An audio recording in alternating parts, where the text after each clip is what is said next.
ነፋስ ደመናና ተራሮች ግብግብ የሚፈጥሩበት ድንቅ ትዕይንት። ይህ ትንቅንቅ ኢትዮጵያን በኃይል ዘርፍ ሉዓላዊ የማድረግ ትግል ነው። ኢትዮጵያ ጨለማዋን ለመክፈፍ በነፋስ የብርሃን መንገድን ለመረማመድ አሸጎዳ፣ አዳማ፣ አይሻ እያለች አሰላ ላይ ደርሳለች።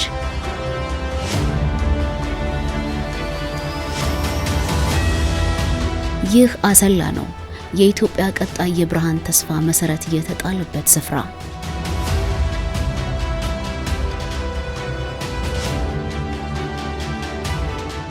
ፕሮጀክቱ ለኢትዮጵያ ተጨማሪ የኃይል አማራጭ ለመሆን ለ5 ዓመታት በትጋት ሲገነባ የቆየና 100 ሜጋዋት ንጹህ የኤሌክትሪክ ኃይል የሚገኝበት የአሰላ የነፋስ ኃይል ማመንጫ ነው።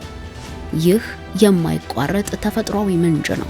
እኛ በ21ኛው ክፍለ ዘመን አጋማሽና ከዚያ በኋላ ኢትዮጵያ ውስጥ አፍሪካ ውስጥ እድገት እንዲመጣ የምናስበው ተፈጥሮን በሚጎዳ መልክ ሳይሆን ከተፈጥሮ ጋር በስምምነት ተፈጥሮን ሳንነካ የሚረጋገጥ እድገት ለማምጣት ነው። ለዚያ ሁነኛው መድኃኒት ደግሞ ክሊን ኢነርጂ ላይ ማተኮር ነው።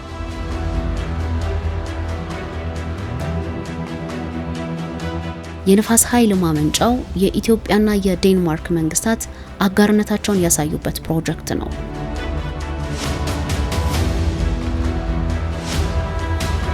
ይህ የነፋስ ኃይል ማመንጫ ልዩ ባህሪያትን እንዲላበስ ሆኖ የተሰናዳም ጭምር ነው። የተርባይኖቹ ማማ ቁመት ከዚህ ቀደምቶቹ የላቀ ነው። 84 ሜትሮችን ይረዝማል። የእያንዳንዱ ተርባይን የማመንጨት አቅምም እንዲሁ 29ኙ ተርባይኖች እያንዳንዳቸው 3.46 ሜጋዋት ኃይል ያመነጫሉ። በተጨማሪም የኃይል ማመንጫው የነፋስ ኃይል ቴክኖሎጂ የደረሰበትን የመጨረሻውን ቴክኖሎጂ ታጥቋል። የኃይል ማመንጫው በኢትዮጵያ ተቋራጭ የተገነባና በኢትዮጵያ ኤሌክትሪክ ኃይል ተቆጣጣሪነት የተሰራ ነው።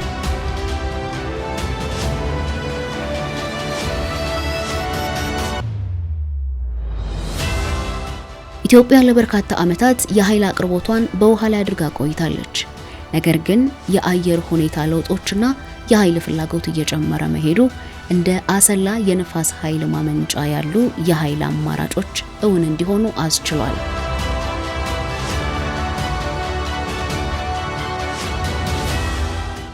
የአሰላ የነፋስ ኃይል የኢነርጂ ዘርፍ አዲስ ሞተርና ሚዛን።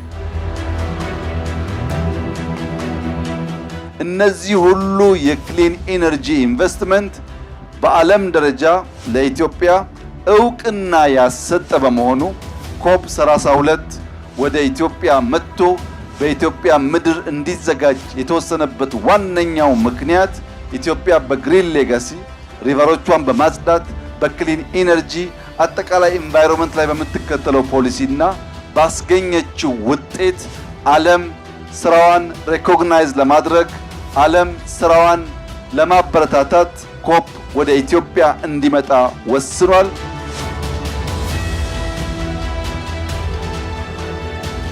የኤሌክትሪክ ኃይል እድል ነው፣ ልማት ነው፣ የኢኮኖሚ እድገት መሰረት ነው። ከተፈጥሮ የተስማማ የወደፊቱን የተለመ ከራስ አልፎ ለሌሎች የሚተርፍ የኃይል ዘርፍ ልማት በኢትዮጵያ እውን መሆኑን አሁንም ቀጥሏል። የተሻለ ኃይል አቅርቦት ለበለጸገች ኢትዮጵያ።